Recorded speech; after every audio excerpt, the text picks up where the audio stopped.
రసవత్తరంగా ఉన్నది యావత్ భారత్ అంతా. వెనకటికి మహాభారతం చూసినాం, నయా భారత్కి సాక్షులు కాండ్రి. పక్కా భవిష్యవాణి చెప్పనీకి ప్రయత్నం చేస్తుంది చిత్రగుప్త. చిట్టా number 1 straight in to the topic. ఈసారి సమయం చాలా తక్కువ ఉన్నది. సీదా ఆత్మవిశ్వాసంతో పాటు మన హిందుత్వ అజెండా ముంగటికి తీసుకోవాలా. ఏంది గిరీష్ డైరెక్ట్ హిందుత్వ అజెండా అంటున్నావు అని అంటే, ఆడెవడో వచ్చి షరియా అజెండా అని అంటే ఆడికి సిగ్గులేదు. కానీ హిందుత్వ అజెండా అంటే నాకెందుకు, అది నా గర్వకారణం. గర్జనచో చెప్తా. మహారాష్ట్ర ఎలక్షన్స్లకి ఇట్లా మనం తీసుకొని చూస్తే కంప్లీట్గా సినారియో బదలాంచిపోయింది. ఇలా భారతీయ జనతా పార్టీ తన తప్పులు అనే దానికంటే ఏమేమి జరిగినాయి, వాళ్ళ డౌట్లు ఏవైతుండేయో ఒక నిజంగా చెప్పాలంటే ఒక క్లారిఫై చేసుకున్న తర్వాత కంప్లీట్గా ఇక ఏ డౌట్ లేకుండా అబ్సల్యూట్గా మనం క్రికెట్లో మాట్లాడతాం, dancing down the wicket and the ball is out of the boundary అని అంటాం కదా. టోనీ గ్రెగ్ గారి కమెంటరీ ఉంటుంది. అట్లా కొడుతున్నారు, చెక్కే పే చెక్క, చౌకే పే చెక్క. బాల్ నువ్వు వేయరా రే, నువ్వు బాల్ వేయి, నువ్వు భయానికి నో బాల్ అన్న వేయాలా, లేకపోతే నేను బ్యాట్ తిప్పితే బౌండరీ బయటకన్నా పోవాలి. ఈ ఉరుకుడు గిరుకుడు అయితలేదు భయ్, ఇక కొట్టుడే చెక్కలు చొవ్వలు. ఎందుకు ఈ మాట చెప్తున్నా అని చెప్పి నేనంటే, డైరెక్ట్ కాంబినేషన్ చూడుర్రి మహారాష్ట్రలో. ఇవాళ మీరు డైరెక్ట్ కాంబినేషన్కి ఇట్లా తీసుకొని చూస్తే ఇవాళ యావత్ భారతదేశానికి అర్థమైంది. ఇదే చిత్రగుప్త ఛానల్లో మనం మాట్లాడుకున్నాం, మోదీజీ కిస్కా సాత్ और किसका विकास, उसी का साथ और उसी का विकास जो भारत के साथ हो विश्वास, किसका साथ और किसका विकास అనేది పర్టికులర్గా కండిషన్ అప్లై చేయాలి మోదీజీ అని అన్నాను. మనం ఎక్స్పెరిమెంట్ చూసుకున్నాం. ఎక్స్పెరిమెంట్ చేసుకున్నాక మనకు అర్థమైంది ఏంటంటే, యాంటీ బీజేపీ ఓటు బ్యాంక్నే ఈ ముస్లింలు కన్సాలిడేట్ చేస్తారు. మైనారిటీ అనే ముచ్చటనే వద్దు, డంకే పే చోట్ సీనా ఉటాకే బాత్ కర్నా హై ఆర్ జబ్ మాట్లాడాలి కూడా. ముస్లింల ఓట్లు యాంటీ బీజేపీకే పడతాయి, ఆడెవడన్నా ఉండని. ఈ మాట నేను ఎందుకు అంటున్నానంటే, ఇలా బాలాసాహెబ్ ఠాక్రే ఆయన ఆత్మ క్షోభిస్తుండొచ్చు, ఈ ఫాల్తూ పెంగ్విన్ గాళ్ళకు నేను జన్మనిచ్చినానని. వీళ్ళు గిట్ట నడుచుడికే సరిపోతారు పెంగ్విన్ల లెక్క. వీళ్ళకు నా ఆట రాదు, నా వేట రాదు. ఇలా ఎందుకు మాట్లాడుతున్నాం అనంటే, వీళ్ళని గెలిపించుకోనికే బాలాసాహెబ్ ఠాక్రే కొడుకులు ఇలా జనాబ్ ఠాక్రేలు అయిపోయినారు. అలా consultation of the Hindu vote ఏదైతే ఉండేనో, ఆ హిందూ ఓట్ కన్సల్టేషన్ మొత్తం వదిలిపెట్టి వీళ్ళు ముస్లిం ఓటు బ్యాంక్ సైడ్ పరిగెత్తుతుంటే నేను ఆశ్చర్యపడాలనా, లేకపోతే వీళ్ళని కాకరించి ఉంచాలనా అన్నది మీ కమెంట్ రూపంలో నాకు చెప్పుర్రు. ఇలా కంప్లీట్గా 6 నెలల్లో ఏకనాథ్ షిండే గారు కంప్లీట్గా మరాఠా ఓటు బ్యాంక్ని తీసుకొని వచ్చి కంప్లీట్గా తన గుప్పిట్లో పెట్టుకున్నట్టే కాకుండా వాళ్ళ ఆత్మవిశ్వాసం గెలుచుకున్నాడు. గుప్పిట్లో పెట్టుకునేది Bharatiya Janata Party or to that matter NDA కూటమిలు ఉండదు. గుప్పిట్లో పెట్టుకునే తత్వం ఒక ఫేక్ గాంధీ కుటుంబం చేస్తుంది. అది ఎవరితోనన్నా దోస్తానా చేస్తుంది, 7 దాకానైనా పోతుంది. ఇవాళ భారతీయ జనతా పార్టీ తన మాతృత్వ సంస్థతో ఎప్పుడైతే అనుబంధం మళ్ళా గట్టిగా అయిందో, తల్లి ఒడిలోకి తన సంస్థ తల్లి ఒడిలోకి ఎప్పుడైతే ఆ రాజకీయ సంస్థ ఎప్పుడైతే పోయిందో, అమ్మ కదా, అమ్మ ప్రేమ గొప్పది కదా. ఆ అమ్మ ప్రేమనే చూపుతుంది కానీ విషబీజాలైతే నాటది కదా. అది దేశమైనా దైవమైన. అండ్ టు దట్ మ్యాటర్ మాతృత్వ సంస్థ ప్రతిసారి ప్రతి భారతీయుడికి నేర్పింది ఒకటి, దేశ ప్రేమనే దైవ ప్రేమ. సో ఈ దేశ ప్రేమలనే దైవ ప్రేమ చూసుకుంటున్న భారతీయ జనతా పార్టీ ఇలా డబుల్ ఉత్సాహంతో ముంగటపోతున్నది. ఎందుకు అనంటే, ఒక చిన్న ఎగ్జాంపుల్, హర్యానా ఎలక్షన్స్లో మీరు తీసుకొని చూస్తే, ఎలక్షన్ల కంటే ముందు ఎలక్షన్ల రిజల్ట్ అసలు గంట కూడా మోగిందో లేదో నాకు తెలిసి, ఎలక్షన్ ఆడ రిజల్ట్ల ముందు దానికంటే ముందు 70 సీట్లు వచ్చేస్తాయి అని చెప్పి కొన్ని ఛానళ్ళు రాసినాయి. ఇప్పటిదాకా ఎలక్షన్ కమిషన్ అడిగిన ప్రశ్నలకు జయరాం రమేష్ ఇంతవరకు చెప్పలే. పీకుడు గట్టలేక మేము భయపడుతున్నామని చెప్పి పీకుడు మాటలు మాట్లాడుతున్నాడు మహారాష్ట్రలో. पहला आप तो इलेक्शन कमीशन जो प्रश्न पूछे थे उसका तो समाधान दीजिए आप जयराम रमेश जी, उसके बाद बात करेंगे, आपका प्रश्नों का उत्तर हम देना शुरू करेंगे. ఫ్యాక్ట్ ఆఫ్ ది మ్యాటర్ ఇవాళ ఏందనంటే, ఖార్గే గారికి కూడా ఇచ్చి పడేసిండు మన దేశ్ కా ఉపయోగి యోగి ఆదిత్యనాథ్ గారు. ఉల్టా హాత్ పచ్చకడ్ అంటారు కదా, సన్యాసులు ఇట్లా మాట్లాడతారా అని అనగానే, నువ్వు అసలు సన్యాసులు ఏం మాట్లాడతారు, గాళ్ళు ఏం మాట్లాడతారు, ఖార్గేజీ మీ నాయనమ్మలను, మీ అమ్మలను, మీ అక్కలను, మీ చెల్లెలను కాల్చి చంపియాలను మానభంగం చేసిన రజాకర్లతో దోస్తానా చేసినావు, అసలు మీ పార్టీకి సిగ్గుశరం ఉన్నదా అని చెప్పి కులేఆమ్ డంకే పే చోట్ మాట్లాడి స్ట్రేట్ లైన్ తీసుకుంటారు. ఇక్కడ ఏ డివియేషన్ లేదు, కులేఆమ్ డంకే పే చోట్. దేవేంద్ర ఫడ్నవీస్ గారు అయితే, ఏ తెరా కామ్ క్యా ఇదర్, ए ओसी तेरा काम क्या है इधर, औरंगजेब के मज़र पे कोई मूदने भी नहीं आएंगे, तेरे अंगने में मेरे अंगने में तेरा क्या काम है, चल हट इधर से। बोले तो माँ की किरकिरी 25 साल से चामनार पे बैठा, मैं महाराष्ट्र पे राज नहीं करूँगा అంటే ఏ సలీం पे को इधर से हट అని చెప్పి మహారాష్ట్ర చునావ్ ఇవాళ డంకే పే చోట్ స్ట్రైట్గా కొడుతుంది. అక్యూట్ యాంగిల్ అప్ట్యూస్ యాంగిల్ ఏం లేదు, సీదా రైట్ యాంగిల్లో కొడుతున్నారు. హిందుత్వ అజెండా. దీన్ని బట్టి చూస్తే భవిష్యవాణి చెప్పడానికి ప్రయత్నం చేస్తున్నా. నాకు తెలిసి సంక్రాంతి భోగి మంట తర్వాత ఎవడెవడికి ఏమేం కాలుతాయో నాకు తెలియదు. పురుషులు ఎవడెవడు ఏడేడ ముడేసుకొని గిటార్లు కొట్టుకుంటారో కూడా నాకు తెలియదు. పొద్దుగాల ఎందుకు మాటలు కానీ ఏడేడ కట్టుకొని ఏమేమి మూడేసుకొని ఏమేమి గిటార్లు కొట్టుకుంటారో ఇవాళ విఘ్నత కిడ్చి పెడదాం మనం. కాకపోతే ఇవాళ కంప్లీట్ మీరు సినారియో తీసుకొని చూస్తే యోగి ఆదిత్యనాథ్ గారి మాట ఇవాళ మాతృత్వ సంస్థ. అందుకే నేను ప్రతిసారి మాట్లాడతా ఏందనంటే సంఘ శక్తి యుగే యుగే అని చెప్పి మాట్లాడతా. Absolute narrative.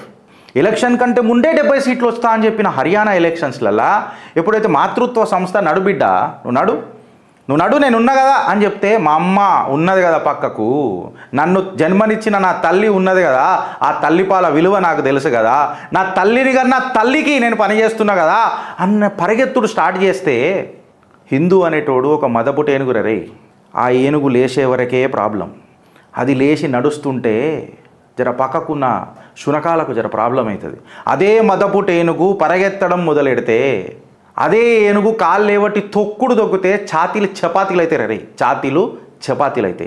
ఇది కేవలం రాజ్యాంగబద్ధంగానే నడుస్తున్నాయి. అండ్ మోర్ ఓవర్ ఇంకొక దివాళీ కూడా మనకు ఉన్నది. డుబ్కి పున్నంకే దివాళీ లేదు, ఇంకొక దివాళీ మనకు సంక్రాంతిలో కూడా వస్తుంది. చూడరు, మీరు రాసి పెట్టుకోరు. ఆ ఫిబ్రవరి మార్చిలో ఆ పరమేశ్వరుడు శివరాత్రి లోపల హర్ర మహాదేవ్ మీరు చూడరు. ఈ పత్తర్బాజీ ఇవన్నీ ఏవైతున్నాయో అన్ని బంద్.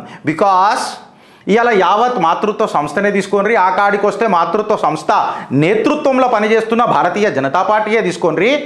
ఏకైక శపథం తీసుకొని సంకల్పం తీసుకొని ముంగడ పోతున్నది ఏంది తెలుసా? ఆజ్ దేశ్ కా జనతా కిస్కా సున్నా చాతా హై और ఇయాలా దేశ్ కే జనతా కే దిలో కే అందర్ క్యా బాత్ చల్ రహా హై. మనసులలో ఏం నడుస్తుంది, అలా మనసులలో ఏ మాట నడుస్తుంది అంటే నేను హిందువుని, నేను గర్వంగా ఉండాలనా వద్దా, నేను హిందువుని, నా హక్ జతాంచే హక్ నాకుందా లేదా, నేను హిందువుని, నేను ఎవడికి గులాంని కాదు, నన్ను సెకండ్ కాదు 8th థర్డ్ కాదు, ఒక 8th గ్రేడెడ్ సిటిజన్ కంటే అధ్వానం చేసిరు నా దేశంలో, నా హక్కు కోసం నేను ఎవరు కొట్లాడాలా అనే ముచ్చట ప్రతి హిందూ బంధువులలో ఉన్నదా లేదా మీరు కామెంట్ రూపంలో చెప్పురు. ఇదే మాట దేశ్ కా ఉపయోగి యోగి మాట్లాడిండు. బటేంగే తో కటేంగే. నరేంద్ర దామోదర్ దాస్ మోదీ శత్రు భయంకరుడు, చెప్పనించక ఛాతీ శత్రు భయంకరుడు కూడా ఒక మాట అన్నాడు. ఏక్తా జతాకే రక్కు, సేఫ్ ఉంటారు. మనమందరం ఐక్యతగా ఉంటేనే సేఫ్ ఉంటాం. ఖార్గే గారికి ఇచ్చిన జవాబు చూడండి. పెంగ్విన్లో ఇవాళ ఏమేమి గత్తరవుతుండ్రు. ఇవాళ యావత్ మహారాష్ట్ర ఎస్పెషలీ మరాఠా సమాజ్ ఏక్నాథ్ షిండే గారికి అట్లెట్లా ఒకటేసారి మద్దతు తెలిపింది అని చెప్పి ఎప్పుడన్నా మీరు ఆలోచించరా? మాతో శ్రీలకి బయటికి వెళ్ళిన అవిముక్తేశ్వర ఆనంద్ స్వామీజీ సడన్గా ఏక్నాథ్ షిండే గారికి వత్తాస్ ఎందుకు పలికిండ్రు, మద్దతు ఎందుకు పలికిండ్రు? మహారాష్ట్రలో గోమాతను రాజ్యమాత చేసేసిండ్రు. ఇట్లాంటి డెసిషన్స్ తీసుకునే జిగర్ల దమ్ ఉండాలి. And combination of Eknath Shinde and Fadnavis ఎక్కడ కూడా ఈ ఇరు పార్టీలు అని చెప్పి కనబడతలేవు. మేము ఒకటే పార్టీ అని చెప్పి కనబడుతున్నాం. సో ద కన్సల్టేషన్ ఏదైతే ఉన్నదో it is a training programme mutually. ఒక కూటమిని ఎట్లా నడపాలా, మ్యూచువల్ అండర్స్టాండింగ్ ఎట్లుండాలా, ఇన్క్లూజివ్ పాలిటిక్స్ ఎట్లా నడపాలా, దీనికంటే మంచి నిదర్శనం బెస్ట్ ఎగ్జాంపుల్ ఏంటన్నా దొరుకుతుందా? నాకు తెలిసి నేను ఒక కొన్కిస్కా గొట్టంగానే ఒక నీటి బుడగను ఉండొచ్చు రాజకీయాలల్లో, నా అనాలిసిస్కి పెద్ద వాల్యూ ఉండకపోవచ్చు. But however what I feel is ఈ నెక్స్ట్ 5 years కూడా ఏక్నాథ్ షిండే గారికే చెప్తారొచ్చు, లేకపోతే అట్లీస్ట్ 3 years మహారాష్ట్ర ఒక గొప్ప వికాసం సైడ్ ముంగడికి పోతుంది. ఎందుకంటే ఏదైతే ట్యాగ్ ఉన్నదో కాంగ్రెస్ దాన్ని సక్సెస్ఫుల్గా నడిపింది. గుజరాత్కి గులాంలా, గుజరాత్కి మీరు బారిసలా, ఆ గుజరాత్ వాళ్ళు చెప్పింది వింటారా? ఈ ముచ్చటకు చిత్రగుప్తులు ఒకటే ఆన్సర్ చెప్తారా? రే నేను కాంగ్రెస్ వాళ్ళకి చెప్తున్నా, మీ చరిత్రనే హీన చరిత్ర, ఇది యాద పెట్టుకోరు. గుజరాతోడా అని అంటే మీరు ఫేక్ గాంధీ పేరు పెట్టుకొని ఉన్నారు కదా, దేశానికి స్వతంత్రం తెచ్చింది కూడా ఆ గుజరాతోడే. ఆ ఫేక్ గాంధీ పెట్టుకునే చలామీనాయరు కదా మీరు, ఆయన కూడా గుజరాతోడే. మీకు అర్థమైందా? సర్దార్ వల్లభాయ్ పటేల్ గారు కూడా గుజరాతోడే. సో కాకపోతే వీళ్ళకి అర్థమవుతలేదు ఏందనంటే వీళ్ళు గాయ గత్తర గత్తర చేస్తుంటే గుజరాత్ నుంచి జర ఇట్లా డాట్స్ కనెక్ట్ అయిపోయి అది ఉత్తరప్రదేశ్కి వచ్చింది. ఇప్పుడు చాయ్ వాలాకు తో జైలి గాయ వాలా అవి తో చాలు హీ నహీ కియా, హమారా గాయ వాలా తో అవి చాలు he Nahi Kia. 2027 and 2029 elections, జమిలీ ఎలక్షన్స్ దేవుడి దేవాలు ఎంత జల్ది వస్తే అంత మంచిగా ఉంటాయి. అది ఒక్కసారి మొదలైందనుకో భవిష్యవాణి చెప్పడానికి ప్రయత్నం చేస్తున్నా ఎవరెవరైతే గాయ గత్తర ఉంటారు కదా వాళ్ళందరికీ ఆ టైంలో అదే ఉపయోగి భుజం మీద నడిపిస్తున్న ఆ శత్రు భయంకరుడు ఇంకొక అంశాన్ని తయారు చేస్తున్నాడు, ఆ రుద్రుణ్ణి. మీరు అభయముద్రలున్న కేవలం ఒక శివుణ్ణి చూసిండ్రు. కాలభైరవ రూపాన్ని ఇంకా మీకు పరిచయం కాలే. కాలాంతకులకు ఒక చితావుని ఇస్తుంది చిత్రగుప్త. భారత వనిలా భరతమాత ఒడిలా గాఢంగా నిద్రపోతారా లేక గర్జించి భారత్ మాతకి జై అంటారా, అది మీరు డిసైడ్ చేసుకోండి. ఎవరెవరైతే ఈ ఢోంగ్ సెక్యులర్లు ఉంటారు కదా, ఇప్పుడు కేవలం రెండు ముచ్చట్లు ఉన్నాయి. ఉంటే కోస్తే కాషాయమే, లేకపోతే ఆకుపచ్చనే. ఈ మధ్యలో ఇంకొక కలర్ ఏదైతే ఉంటుందో చూడు, ఆ కలర్ బ్లెండ్ పోతుంది. ఆ కలర్ బ్లెండ్ పోవాలి కూడా. Either you should be a కట్టర్వాది ఆర్ ఏ వాంపత్వాది. ఈ సెక్యులర్ కా ఢోంగ్ ఇక ఉండదు. బీజేపీ కూడా మస్తు ఎక్స్పెరిమెంట్ చేసుకొని చూసింది, ఇంక్లూడింగ్ వక్ఫ్ అమెండ్మెంట్ బిల్ కూడా అపోజ్ చేసేటప్పుడు పాస్మాందా ముస్లిమ్స్ లేదో మనకు సపోర్ట్ చేస్తామని అనుకున్నాం. చెమచబెట్టి గీకితే వీళ్ళు యాంటీ బీజేపీ ఓటు కన్సల్టేషన్కి ప్రయత్నం చేస్తారు తప్ప ఇన్ఫ్యాక్ట్ కరెక్ట్గా చెప్పాలనంటే బీజేపీకి ఆర్ టు దట్ మ్యాటర్ బీజేపీని పక్కన పెడదాం. వీళ్ళు ఏదైనా దేశాభివృద్ధి ముచ్చట పెట్టినరా ఇప్పటిదాకా? యోగి ఆదిత్యనాథ్ గారు ఇంకొక మాట అన్నారు, నాకు అది చాలా మొత్తం ఏమంటారు మోటివేషన్ క్రియేట్ చేస్తుంది. ఎవడో బాగా మాట్లాడుతుంటాడు కదా, దేక్లింగే దేక్నేక వక్త ఆయగా. నేను ఆడికే చెప్తున్నా, ఎవడైతే కొడతాడు కదా చికెన్ సెంటర్ల దగ్గర వచ్చి తొడలు కొడతాడు కదా ఆడికి చెప్తున్నా. సో వాడికి కూడా నేనెందుకు ఆన్సర్ ఇచ్చాడు, మా గాయవాల ఆన్సర్ ఇచ్చాడు. సో కన్క్లూడ్ చేయాలనంటే మహారాష్ట్ర ఎలక్షన్స్ రసవత్తరంగా ఉంటాయి, మహా మోటివేషనల్గా ఉంటాయి. మహారాష్ట్ర ఎలక్షన్స్ కాగానే భవిష్యవాణి చెప్పడానికి ప్రయత్నం చేస్తున్నా. ఏం జరుగుతుంది అని అడుగుతుంది నంది, ఎప్పుడు విడిపిస్తారు నీ బందీ అన్న పరమేశ్వరుణ్ణి వేడుకుంటుంది. ఫిబ్రవరి తర్వాత మహాకాల్కి సౌగంధ్ చూడుండ్రి. భారత్ మాతాకి జై. ఆలోచిస్తారా అని అనుభవిస్తారా అని కూడా అడుగుతలేను, ఎందుకంటే వీళ్ళు ఆలోచిస్తుంటారు. ఇప్పుడు మనము మన అనుబంధంతో ఆచరణకు దిగాల్సిన సమయం ఆసన్నమైంది. వీడికేని సెకండ్ థాట్ వద్దు. సెకండ్ థాట్ వచ్చిందా నీ స్ట్రాటజీ మారుతుంది. నీ స్ట్రాటజీ మారిందా నువ్వు విడిపోతావు. నువ్వు విడిపోయినవా నీకు మిగిలేది కేవలం విధ్వంసమే ఓ హిందూ. అందుకనే ఆలోచిస్తావా అని కూడా అడుగుతలేను. You have no option left, but you have to love your country. If you want to love your country, love that party which supports your country. Bharat మాతాకి జై.